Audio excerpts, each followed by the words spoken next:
Colin was wrong. Well, it's the Atlanta Falcons. I've never been right. I had them winning the division. I thought Kirk Cousins was a good signing.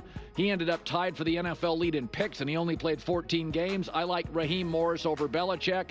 They started 6-3. They beat the Buccaneers twice, and then just regressed quickly and badly.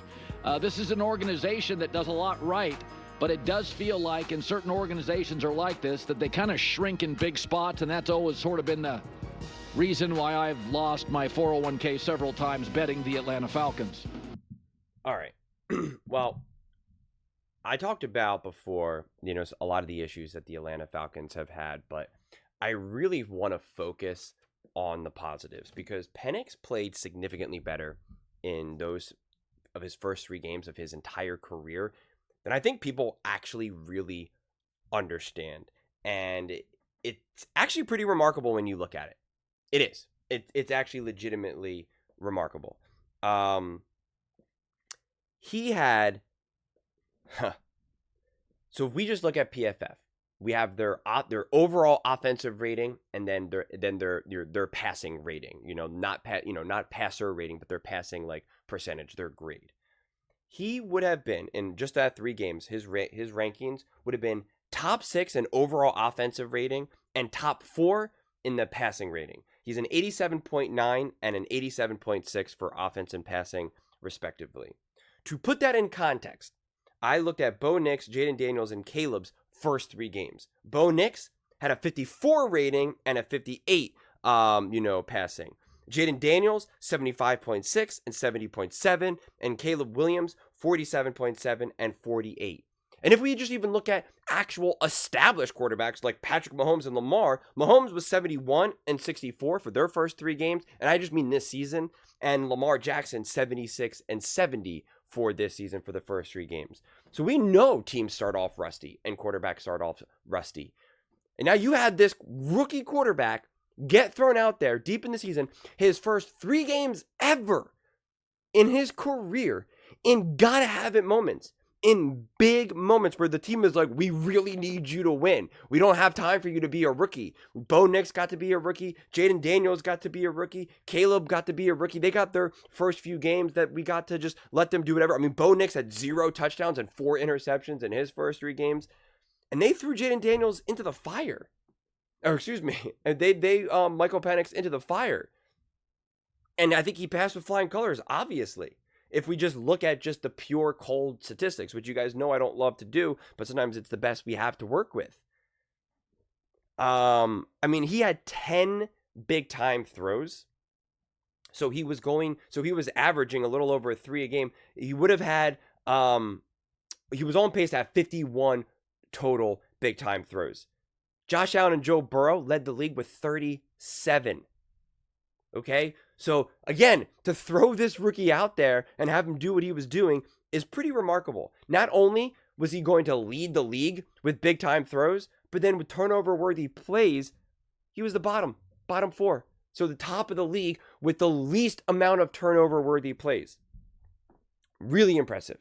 He was also on track to being at the top of the league with most pressures, which we know that's what happens, especially with rookie quarterbacks. Rookie quarterbacks, they just blitz all day, every day, because it's just like, you're a rookie. We don't believe in what you'll be able to do. Let's just get after it.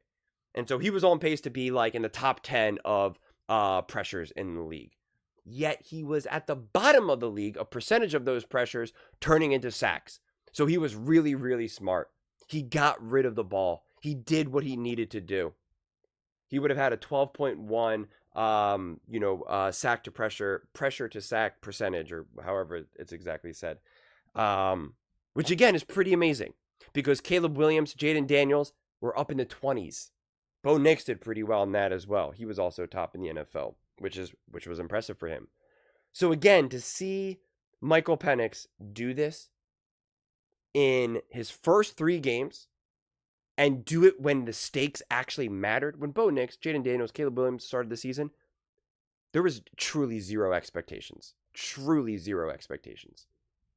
It did not really actually matter what they did. It did not matter. Michael Penix got thrown into this, and it was like, you have to win. The entire season is in your hands right now. And considering what he was able to do, his ratings, his rankings, his stats, is actually pretty amazing. It really is. And wildly impressive. Wildly impressive when you actually crunch the numbers. And then when you compare them to the other people, either rookies or, again, established players. Really, really, really nice stuff. And that's why it's funny, because people tried to call out over his last 3 games. They're like, oh, well, he missed a throw and he overthrew this guy and he threw a bad throw there. And it's like, okay. Do you think he wasn't going to have any missed throws or bad throws in his first 3 games as a rookie? What are we talking about? Of course he's going to. But to see him do that when it actually mattered, I just think is really, really impressive. Did it against a playoff team, a hot Panthers team, who was obviously kind of it was a shootout 44-38 overtime. I don't know, man. I like what I see there. That gives me a tremendous amount of optimism for the Atlanta Falcons moving forward. And one of my fears of starting Michael Penix for these last 3 games was you are putting so much on his plate right now. You're putting so much on his plate right now. You're setting him up to fail. You are. You're setting him up to fail. And he passed. That's rare. It's rare when a team sets a player up to fail and they succeed. It doesn't happen often. The number one job of a coach is to put the players in a position to succeed. And they didn't do that. They just didn't. Throwing him into that situation is so far from ideal, it's not even funny. It's really not. It's one thing throwing him in at the end of the season when there's 0 expectations. They already know there's no playoffs and it's just hey man, just have some fun out there. That's not what they did. That's not what they did. Which then it makes it kind of indefensible that it was so late for them to put Penix out there. Because it's clear then who he is. If you can actually accurately assess who you have, then you should have put him out there a lot sooner. And you'd be in the playoffs right now. That's the frustrating thing if you're an Atlanta Falcons fan. Because you could have been in the playoffs with a rookie quarterback, sure, but a rookie quarterback who's, making a little bit of noise here. Could be facing, I'm not sure how it would have unfolded. If they would have been playing the Commanders, or if because of how the seeding dropped, then they would have had to have maybe played the Vikings. But they could have been there. They could have been there. And if they were playing the Commanders, they'd be hosting a playoff. I mean, they would be either way, they'd be hosting a playoff game if they won the division.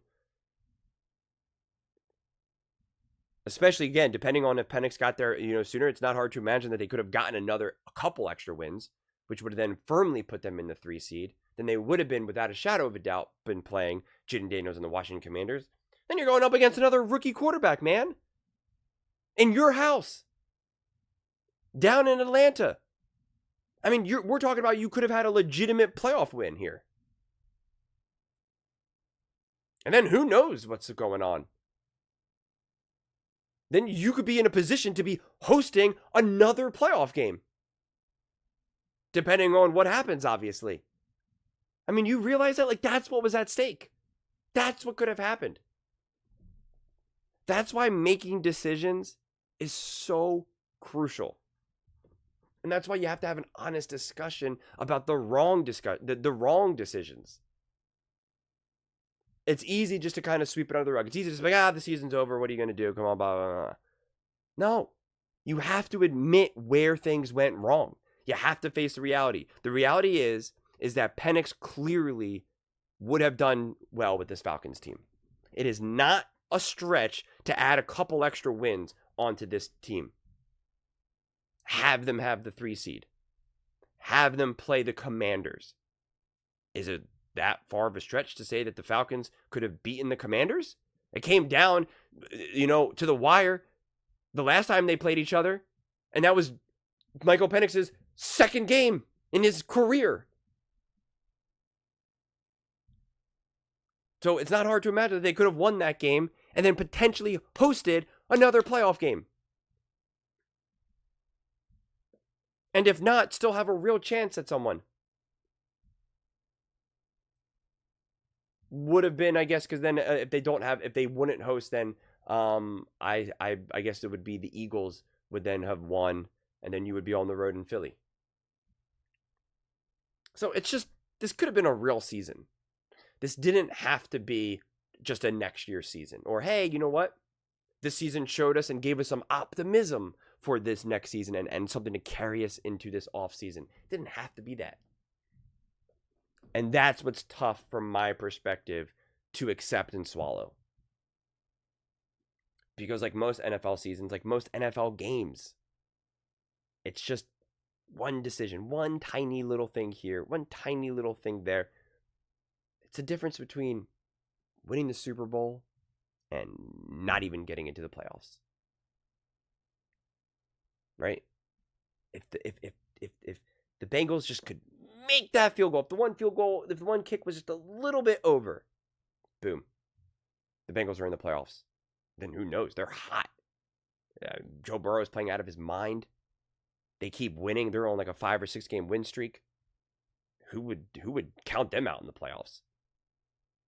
A doinked field goal from the Chiefs, and an ever so slightly, the blocked field goal against the Broncos. That's the difference between the Chiefs being the 1 seed and the 2 seed. They get a bye, or they would have to play the Broncos, who again almost beat them. I mean, then before you know it, it's like, who knows? I mean, like that's what we're talking about. All of these decisions, all of these actions are so tiny. The Falcons know full well. The Eagles, Saquon Barkley dropped the ball. If he doesn't drop that ball, an easy pass, the Falcons lose. Eagles win. Same thing, Devontae dropped the ball. The Eagles would have the number 1 seed. They'd have a first round bye. Like, this is not even a game of inches anymore. This is a true game of millimeters. It's a tough one. It's a tough one when you see what Penix was able to do. And, you have to break it down. You have to audit it. Then you move on. But the game after, the day after the season or two is not the time to move on. It's the time to kind of really assess where things went right and where things went wrong, as Colin is doing, where Colin was right, where Colin was wrong. But those are just my thoughts. I'd absolutely love to hear yours. What do you guys all think about the Atlanta Falcons season? How they missed the playoffs, and how Penix played in his first 3 games and the final 3 games of the season. Let me know in the comments below. I read every single comment, so whether you agree with me or disagree with me, either way, let's get in some discussions. Let's get in some fights. But ultimately, let's just have some fun. And please do consider subscribing. We're building an amazing community here, and I'd absolutely love to see you part of it. I want to build something that we all genuinely feel connected to, something that we're really excited to be part of. I think we're on our way to doing it. And please don't forget to give this video a thumbs up, as it really does help with the visibility and the algorithm. Thank you so much. See you next time.